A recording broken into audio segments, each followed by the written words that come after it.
guys, ketemu lagi dengan kita kelompok 2. Sekarang kita akan melakukan praktikum IPA di SD dengan modul 7 optik KP1 yaitu sifat cahaya. Tujuan dari praktikum ini yaitu menjelaskan sifat-sifat cahaya, menjelaskan sifat-sifat bayangan yang dihasilkan oleh cermin, menjelaskan sifat-sifat bayangan yang dihasilkan oleh lensa, menjelaskan fokus cermin cekung, dan menentukan fokus lensa cembung. Alat dan bahan yang digunakan yaitu yang pertama ada busur, kedua ada penyangga cermin, ada senter, ada cermin datar, ada celah cahaya, ada lilin, lensa cembung, lensa cekung, kertas putih, dan kertas hitam.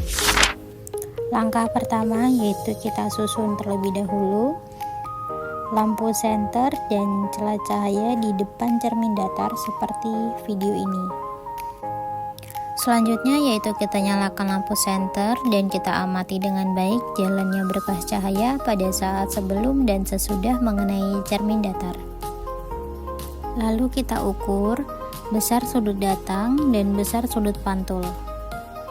Berikutnya yaitu kita letakkan lilin di depan cermin datar dan kita amati bayangannya selama lilin tersebut kita gerak-gerakan di depan cermin datar. Langkah yang terakhir yaitu kita catat bagaimana sifat-sifat bayangan yang dibentuk oleh cermin datar tersebut.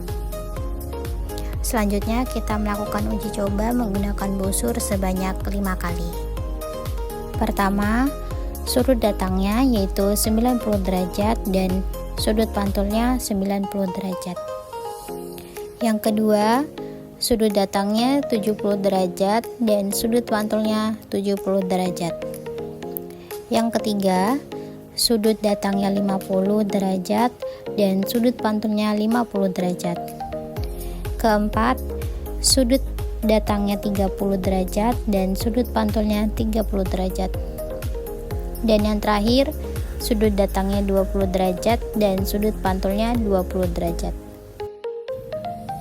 Kesimpulan dari praktikum sifat cahaya ini yaitu jika senter jaraknya lebih jauh, maka sudutnya semakin kecil. Dan jika senter jaraknya lebih dekat, maka sudutnya semakin besar. Selanjutnya yaitu kesimpulan dari uji coba busur dan senter, yaitu sudut cahaya dan pantulannya sama. Jika sudutnya 90 derajat, maka pantulannya juga 90 derajat.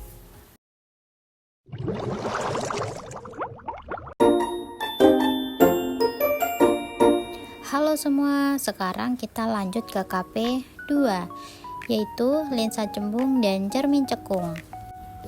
Untuk kegiatan praktikum yang pertama yaitu kita akan melakukan percobaan pada lensa cembung.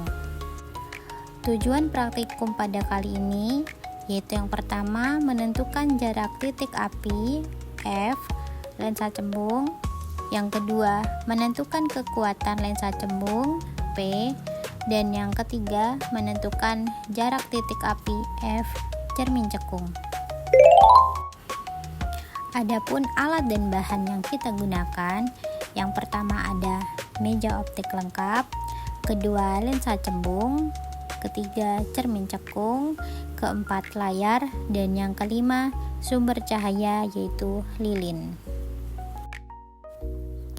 Langkah yang pertama yaitu kita susun lensa pada dudukannya dan letakkan di antara layar dan sumber cahaya. Selanjutnya kita nyalakan sumber cahaya, kemudian kita atur posisi benda dan lensa agar pada layar terbentuk bayangan yang paling tajam. Lalu kita ukur jarak benda dan jarak bayangan. Dan kita ulangi percobaan beberapa kali dengan kedudukan benda yang berbeda. Uji coba yang pertama yaitu dengan jarak benda 30 cm dan jarak bayangan 50 cm. Uji coba yang kedua yaitu dengan jarak benda 25 cm dan jarak bayangan 45 cm. Selanjutnya kita akan melakukan percobaan pada cermin cekung. Untuk tujuan dan alat bahannya sama dengan percobaan di lensa cembung.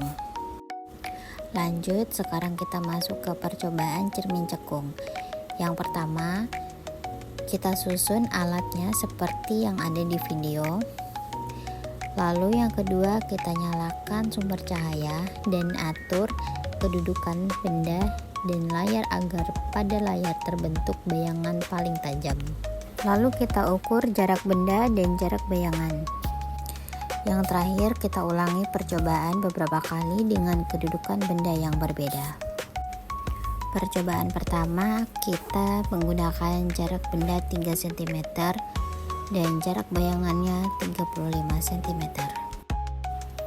Yang kedua, kita menggunakan jarak benda 5 cm dan jarak bayangan 35 cm.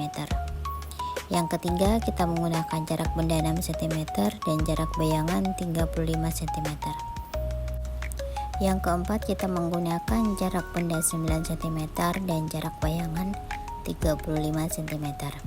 Dan yang terakhir, kita menggunakan jarak benda 10 cm dan jarak bayangannya 35 cm. Kesimpulan dari kaca cembung yaitu tidak memantulkan cahaya atau memberikan bayangan jika lilin berada di tengah. Tetapi, jika lilin dan kaca cembung ditukar, tepatnya ia akan memberikan efek cahaya ke arah kertas. Sebaliknya, jika kaca cekung, ia memantulkan cahaya atau bayangan ke arah kertas jika lilin berada di tengah.